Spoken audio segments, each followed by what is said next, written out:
በተሻሻለው የገቢ ግብር አዋጅ መሰረት የግብር አከፋፈል ሁኔታ፣ የመክፈያው ጊዜና አጠቃላይ የግብር ስሌቱን ሙሉ በሙሉ በተብራሩ ምሳሌዎች በዝርዝር በዚህ ቪዲዮ ላይ ያሳያችኋለሁኝ። ውድ የቻናላችን ተከታታዮች አብራችሁኝ ነው።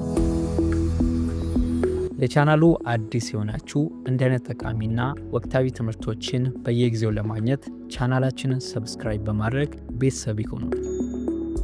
በቅድሚያ የደረጃ ሀ ግብር ከፋዮችን የግብር አከፋፈል ሁኔታ፣ የመክፈያ ጊዜና ስሌቱን እንመለከታለን። እንግዲህ በተሻሻለው የገቢ ግብር አዋጅ መሰረት ደረጃ ሀ ላይ የተመደቡት አጠቃላይ ዓመታዊ ገቢያቸው ወይ ሽያጫቸው 2 ሚሊዮን እና ከዛ በላይ የሆኑ ግብር ከፋዮች ናቸው ማለት ነው።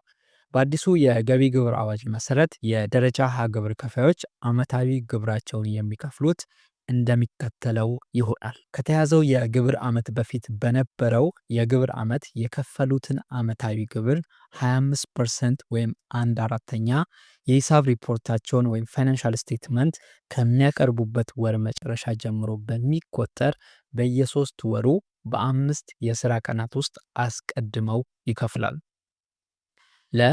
የሂሳብ ሪፖርት በሚያቀርቡበት ወር መጨረሻ በሂሳብ ሪፖርቱ መሰረት ሊከፍሉ ከሚገባው ግብር ላይ በሶስቱ ዙር የከፈሉት ተቀንሶ ቀሪውን ይከፍላል።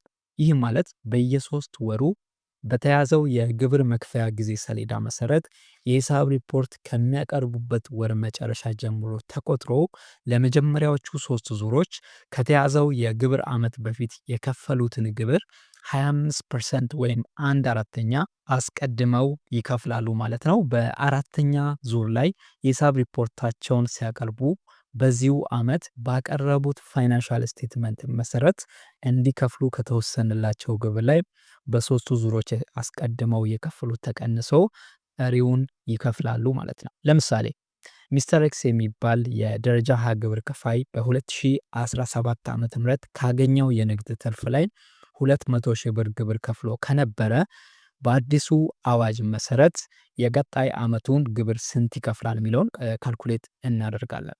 እንግዲህ ግብሩን ለማስላት በተሻሻለው አዋጅ መሰረት በተያዘው ግብር ዓመት ሊከፍል የሚገባውና የሚወሰንለት በግብር ማሳወቂያ ወቅት ላይ ስለሆነ በመመሪያው መሰረት በየሶስት ወሩ ለ3 ዙር በወጣለት የጊዜ ሰሌዳ መሰረት በዚሁ ምሳሌ በ2017 ዓ.ም የከፈለውን ግብር 25% ወይም 1/4ኛ ይከፍላል ማለት ነው። ይህንም ለ3 ዙር ማለት ነው። ለመጀመሪያው ዙር ከግብር ዓመት በፊት የከፈለው ማለትም በዚህ ምሳሌ መሰረት በ2017 ዓ.ም የከፈለው ግብር እሱን በ25% እናባዛዋለን። 200 ሺህ ብር ሲባዛ 25% 50 ሺህ ብር ይመጣል። ስለዚህ የመጀመሪያው ዙር ክፍያ 50 ሺህ ብር ይሆናል። በሁለተኛ ዙርም በተመሳሳይ መልኩ 200 ሺህ ብር ሲባዛ 25% 50 ሺህ ብር እንዲሁም በሶስተኛው ዙርም በተመሳሳይ መልኩ 50 ሺህ ብር ይከፍላል ማለት ነው። አጠቃላይ በሶስቱ ዙሮች 150 ሺህ ብር ይከፍላል ማለት ነው። የግብር ማሳወቂያ ወቅት ላይ ይህ ግብር ከፋይ የሂሳብ ሪፖርቱን ወይም ደግሞ ፋይናንሻል ስቴትመንት ይዞ የሚቀርብ ይሆናል ማለት ነው። ይህ ያቀረበው ፋይናንሻል ስቴትመንት ወይም የሂሳብ ሪፖርት ተቀባይነት ካገኘ በዚሁ ዓመት ሊከፍል የሚገባው ግብር ይወሰንለታል ማለት ነው። ለምሳሌ 250 ሺህ ብር ከተወሰነለት በአራተኛ ዙር ላይ ግብሩን ሲከፍል ከተወሰነለት ግብር ላይ በሶስቱ ዙር የከፈለው ተቀንሶ ቀሪውን የሚከፍል ይሆናል ማለት ነው። ይህም ማለት ግብር ከፋዩ በዚሁ ምሳሌ መሰረት በሶስቱ ዙሮች 150 ሺህ ብር ከፍሏል። በግብር ዓመቱ እንዲከፍል የተወሰነለት ደግሞ 250 ሺህ ብር ነው። ስለዚህ እንቀንሷለን ማለት ነው። 250 ሺህ ብር ሲቀነስ 150 ሺህ ብር 100 ሺህ ብር ይመጣል ማለት ነው። ስለዚህ በአራተኛ ዙር ላይ ይህ ግብር ከፋይ 100 ሺህ ብር በመክፈል የዓመቱን የግብር ግዴታውን የሚጨርስ ይሆናል ማለት ነው። ስለዚህ በዚሁ ስሌት መሰረት የራሳችሁን ግብር አሰልታችሁ በዚሁ መንገድ ማወቅ ትችላላችሁ ማለት ነው። ጥያቄ ካላችሁ ኮሜንት ሴክሽን ላይ ማስቀመጥ ትችላላችሁ። ወደ ሁለተኛው ክፍል እንሄዳለን። በሁለተኛው ክፍል ላይ የምናገኘው ለደረጃ ለግብር ከፋዮች ነው። ለደረጃ ለግብር ከፋዮች በተመሳሳይ መንገድ የግብር አከፋፈል ሁኔታ እንዲሁም ደግሞ ስሌቱን በምሳሌ እንመለከታለን። በተሻሻለው አዋጅ መሰረት በደረጃ ላይ የተመደቡት ግብር ከፋዮች አጠቃላይ ዓመታዊ ገቢያቸው ወይም ሽያጫቸው ከ2 ሚሊዮን ብር በታች የሆኑት ናቸው ማለት ነው። እነዚህ የደረጃ ለግብር ከፋዮች ዓመታዊ ግብር የሚከፍሉት ደግሞ በሚከተለው አኳኋን ይሆናል ማለት ነው። ከተያዘው የግብር ዓመት በፊት በነበረው የግብር ዓመት የከፈሉት ዓመታዊ ግብር 25% ወይም 1/4ኛው ከሐምሌ ወር መጨረሻ ጀምሮ በሚቆጠር በየሶስት ወሩ በ15 የሥራ ቀናት ውስጥ አስቀድመው ይከፍላሉ።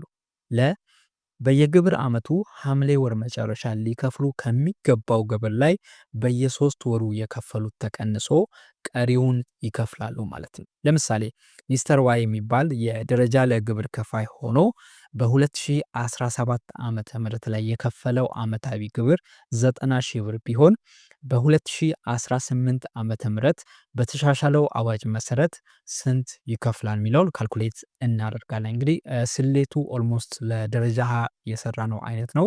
ይህም ግብር ከፋዩ በተሻሻለው የገቢ ግብር አዋጅ መሰረት ለተያዘው የግብር ዓመት ሊከፍል የሚገባው ግብር የሚወሰንለት በዓመቱ መጨረሻ ስለሚሆን በ2017 ዓመተ ምህረት ወይም ደግሞ ከግብር ዓመት በፊት የከፈለው ግብር 25% ወይም 1/4ኛ በሶስት ዙር በወጣለት የጊዜ ሰሌዳ ይከፍላል ማለት ነው።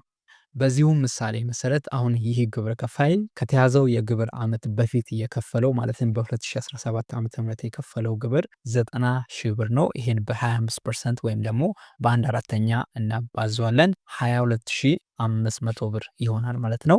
እንግዲህ ለሶስት ዙር 22500 ብር ይከፍላል ማለት ነው። በአጠቃላይ በሶስቱ ዙር 67500 ብር ይከፍላል ማለት ነው። ለምሳሌ ይህ ግብር ከፋይ በግብር ዓመቱ ሊከፍል የተወሰነለት ዓመታዊ የግብር ግዴታው 85 ሺህ ብር ቢሆን በአራተኛ ዙር ሲከፍል በሶስቱ ዙር የከፈለው ተቀንሶ ይከፍላል ማለት ነው። ይህም ማለት 85 ሺህ ብር በግብር ዓመቱ እንዲከፍል የተወሰነለት ሲቀነስ በሶስቱ ዙር የከፈለው 67500 ብር፣ ይህን ስናቀናንሰው 17500 ብር ከፍሎ የዓመቱን የግብር ግዴታውን የሚዘጋ ይሆናል ማለት ነው። ስለዚህ በዚሁ መሰረት ለደረጃ ለም ካልኩሌት ማድረግ እንችላለን ማለት ነው።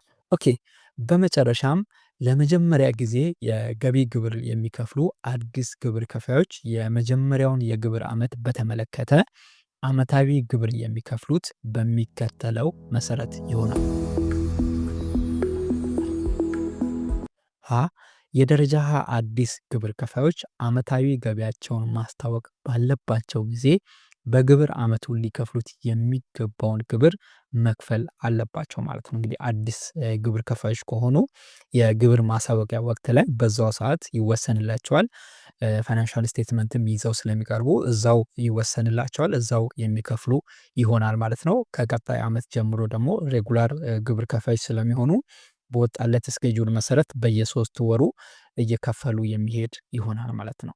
ሁለተኛ የደረጃ ለአዲስ ግብር ከፋዮች ከሐምሌ 1 ቀን እስከ ሐምሌ 30 ቀን ባለው ጊዜ ውስጥ ግብሩን መክፈል አለባቸው ማለት ነው። እነዚህም ደረጃ ለአዲስ ግብር ከፋዮች በወጣው ስኬጁል መሰረት ከሐምሌ 1 እስከ ሐምሌ 30 ባለው ግብሩን አስታውቀው በዛው ሰዓት የሚከፍሉ ይሆናል ማለት ነው። ከዛ ከቀጣይ ዓመት በኋላ ደግሞ ሬጉላር ግብር ከፋዮች የሆኑና ልክ ነባሮች እንደሚከፍሉት በየሶስት ወሩ የሚከፍሉ ይሆናል ማለት ነው። ስለዚህ አዳዲሶች ግብር ከፋዮችን በተመለከተ በዚህ መልኩ መመሪያው ላይ ተቀምጧል ማለት ነው።